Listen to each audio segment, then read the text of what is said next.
এমবাজারের আজকে দুটো video upload করেছি আমার দুটো চ্যানেলে, মানে আনফিল্টার্ড মমি আর কথাস কালেকশন দুটোতে। আজকে দেখাবো এমবাজারের শাড়ির কালেকশন আর বলবো সমস্ত কিছু ডিটেলে। আমার কেন জানি মনে হয় যে আমরা এমবাজারটাকে একটু বেশি ইগনোর করি, কারণ আজকের শাড়ির কালেকশন দেখে তোমরা বুঝতে পারবে যে কেন আমি কথাটা বললাম। ফার্স্টেই দেখো, এই ধরনের একটা মোডাল সিল্কের শাড়ি পাচ্ছ। অরিজিনাল কোয়ালিটির শাড়ি পেতে হলে কিন্তু তোমাদেরকে বেশ খানিকটা মেহনত করতে হবে এবং তার জন্য খসাতে হবে বেশ অনেকটা অ্যামাউন্ট। আর যদি তোমাদের এই দুটোর মধ্যে কোনোটাই না থাকে তাহলে চলে আসতে পারো এমবাজারের যে কোনো স্টোরে। কারণ আমার কেন জানি না মনে হয় বড় বড় যে শাড়ির দোকান রয়েছে যেগুলোতে প্রপার শাড়ি সেল করা হয় এগুলোতেও ঠিকঠাক করে কিন্তু অথেন্টিক শাড়িটা দেওয়া হয় না। যখন আমরা উল্টো করে প্রশ্ন করি যে এটা কি সত্যিই অরিজিনাল, তখন কিন্তু তারা নিজেরাই বলে যে না না, অরিজিনাল পিসের তো কত দাম। তাহলে যখন সেই রেপ্লিকাই পড়তে হবে তাহলে আমি কেন শাড়ির দোকান থেকে হাজার হাজার টাকা খরচা করে রেপ্লিকা কিনতে যাব? আমি রেপ্লিকা নেব এরকম এমবাজার, বাজার কলকাতা, এরকম স্টাইল বাজার, এরকম জায়গা থেকে। তোমাদের ওপিনিয়ন কি একবার জানিও তো।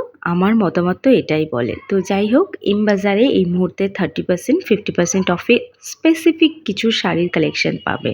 তবে বিশ্বাস করো, সেই শাড়িগুলো যদি তুমি আমায় পরতে বলো তাহলে কিন্তু আমি একদম পরবো না। সেই জন্য আমি তোমাদেরকেও দেখালাম না। যেমন এই মধুবনী প্রিন্টের শাড়িটা, এটা রয়েছে 50% অফে। কতটা সামার ফ্রেন্ডলি হবে জানি না, তবে বেশ সুন্দর। যাদের সামনে ওয়েডিং ইনভিটেশন আছে বা ধরো বাড়ির কারুর খুব ক্লোজ রিলেটিভের ওয়েডিং রয়েছে, তারা কিন্তু এখান থেকে এই শাড়িগুলো নিতে পারো। 40% অফে এই হেভি শাড়িগুলো কিন্তু তোমরা পেয়ে যাবে। ভীষণ ভীষণ সুন্দর শাড়িগুলো, মানে এতটা গর্জিয়াস। আর সত্যি কথা বলতে শাড়িগুলো প্রচুর ভারী, আমি জাস্ট ধরতে পারছি না হাতে। একমাত্র 40% আর 50% অফে যে শাড়িগুলো সেল হচ্ছে তার মধ্যে এই কয়েকটা শাড়িই আমার শুধুমাত্র পছন্দ হয়েছে। বাকি শাড়িগুলো কিন্তু আমার খুব একটা, মানে ওই আর কি, পছন্দ হয়নি। অফিস ওয়্যারে যারা শাড়ি পরো, মানে যাদেরকে শাড়ি পরে অফিস যেতে হয়, তারা কিন্তু ডেফিনেটলি এখানে চোখ বন্ধ করে আসতে পারো। তোমাদের জন্য এটা একটা হ্যাভেন। আর আমার তো খুবই পছন্দ হয়েছে। যেহেতু আমাকে অফিসের রেগুলার শাড়ি পরে যেতে হয়, তো আমি কিন্তু ঠিক করে রেখেছি যে এবার এখান থেকে শাড়ি নেব। অলরেডি আমি একটা পয়লা বৈশাখে একটা সিনথেটিকের শাড়ি নিয়েছি, আর সেই শাড়িটাও কত সুন্দর আমি তোমাদের দেখাবো। আমরা যারা মেয়েরা শাড়ি পরি সবার সবার চয়েস কিন্তু আলাদা। সব রকমের শাড়ি কিন্তু আমরা প্রত্যেকে পরতে পারি না। যেমন ধরো জামদানি বা যেগুলো একটু শক্ত শাড়ি হয়, আমরা ইয়ং মেয়েরা কিন্তু একদম চোখ বন্ধ করে সেটা বলে দেই, না আমি পরতে পারবো না। আমরা সবসময় খুব বডি হাগিং এবং খুব সফট, যেটা গায়ের সাথে মানে আমাদের আর কি ফিগারটাকে একটু এনহ্যান্স করবে, এরকম একটা শাড়ি পরতে পছন্দ করি। তো যাই হোক, ওই যে বললাম সবার সবার টেস্ট আলাদা। আমি আমারটা শেয়ার করলাম, তোমরা তোমাদের মতামতটা শেয়ার করো।